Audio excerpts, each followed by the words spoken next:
వీరబ్రహ్మేంద్ర స్వామివారి మఠం అంశాన్ని కొంతమంది వ్యక్తులు కుటుంబ వ్యవహారంగా మార్చే ప్రయత్నం చేస్తున్నారని ఆంధ్రప్రదేశ్ విశ్వ బ్రాహ్మణ సంఘం రాష్ట్ర అధ్యక్షుడు చేవూరి రామస్వామి ఆందోళన వ్యక్తం చేశారు. పాలెపు శ్రీనివాసరావు తన స్వలాభం కోసం మఠం పరువు తీస్తున్నారని వ్యాఖ్యానించారు. పీఠాధిపతి ఎవరనే అంశంపై నిర్ణయం కోర్టు ద్వారా వెల్లడవుతుందని, అందరూ దాన్ని గౌరవించాలని సూచించారు. వీరబ్రహ్మేంద్ర స్వామి వారి మఠం అంశాన్ని కొన్ని వ్యక్తులు కుటుంబ వ్యవహారంగా మార్చే ప్రయత్నం చేస్తున్నారని ఆంధ్రప్రదేశ్ విశ్వ బ్రాహ్మణ సంఘం రాష్ట్ర అధ్యక్షుడు చేవూరి రామస్వామి, బీసీ సంక్షేమ సంఘం నగర అధ్యక్షుడు చిప్పడ చందు ఆవేదన వ్యక్తం చేశారు. మఠం తమ జాతికి చెందిన పీఠం అని స్పష్టంగా పేర్కొంటూ దాన్ని కాపాడుకోవడం తమ బాధ్యతని తెలిపారు. ఈ విషయంపై రకరకాలుగా జరుగుతున్న ప్రచారాలను ఖండిస్తున్నామని తెలిపారు. పాలెపు శ్రీనివాసరావు తన స్వలాభం కోసం మఠం పరువు తీస్తున్నారని వ్యాఖ్యానించారు. ప్రస్తుతం వివాదం కోర్టులో ఉందని, కోర్టు నిర్ణయానికి ప్రతి ఒక్కరూ కట్టుబడి ఉండాలని కోరారు. మఠం గురించి అనవసర వ్యాఖ్యలు చేస్తే చట్టపరమైన చర్యలు తీసుకుంటామని హెచ్చరించారు. పీఠాధిపతి ఎవరనే అంశంపై నిర్ణయం కోర్టు ద్వారా వెల్లడవుతుందని, అందరూ దానిని గౌరవించాలని సూచించారు. ఐకమత్యంతో సమస్యను పరిష్కరించేందుకు అందరూ సహకరించాలని పిలుపునిచ్చారు. ఈ సందర్భంలో రాష్ట్ర నాయకుల పేరుతో కొందరు మోసాలకు పాల్పడుతున్నారని ఆరోపిస్తూ త్వరలోనే అటువంటి వాటికి చెక్ వేస్తామని పేర్కొన్నారు.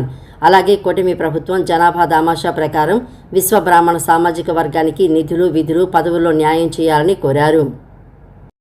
జరగబోయేటటువంటి విషయాల గురించి కాలజ్ఞానం రాసినటువంటి కాలజ్ఞానకర్త, సంఘ సంస్కర్త అటువంటి వీరబ్రహ్మేంద్ర స్వాముల వారి యొక్క మఠం ఉన్నటువంటి ప్రపంచవ్యాప్తంగా ఆయన సమాధి చేసినటువంటి మఠం బ్రహ్మంగారి మఠం.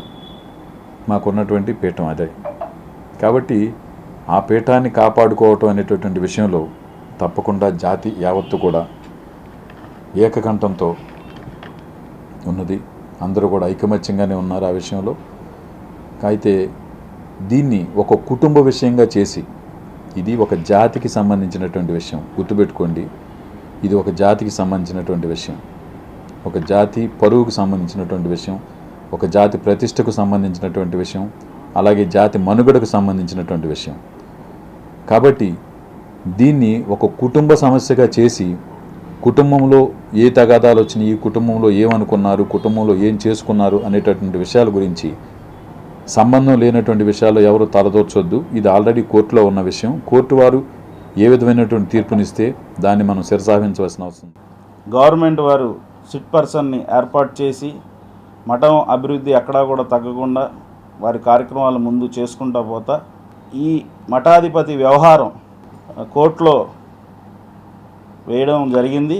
ఎవరైతే రెండో భార్య మారుతి మహాలక్ష్మి గారు ఉన్నారో ఆ తుది తీర్పు వచ్చేదాకా వెయిట్ చేయకుండా ఈలోపు వారి సమీప బంధువు, ఆయన బెంగళూరులో ఉంటాడంట, ఆయన పేరు పాలేపు శ్రీనివాసు, గ్రూప్లలో కాబోయే మఠాధిపతి గురించి ఇష్టం వచ్చినట్టుగా, ఆయనకి నచ్చినట్టుగా ఆయన గురించి అతి దారుణంగా గ్రూపుల్లో పెట్టి అల్లరి చేయడం జరుగుతుంది.